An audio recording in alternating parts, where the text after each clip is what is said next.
Here's where you can go to set apps to show in full screen when in landscape view mode, and this is a feature known as full screen on your Moto G phone with Android 16. Keep in mind, not all Moto G phones has this feature. Here's where you can go to find it. In the future, where everything is not full, use the quick access with 2 fingers to get that full swipe down and go into the settings right here. Now, once you're in this area, go down some more until you see display right there.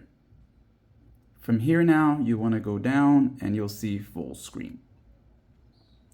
And it'll show you exactly what it does as you enter into it. And of course, you want to go ahead and tap on where it says recent apps and set it to either sort by name or enable the apps or disabled apps if you want to, right? So, and then you'll see all the apps that it is compatible with going down the list. And I'm sure most of you are here for YouTube. So if you want your YouTube videos to show in just about the entire full frame here, this is where you would go to set it. And again, depending on your phone model and compatibility, this will work or may not be available. And you can see right there, it's showing you how much wider it gets.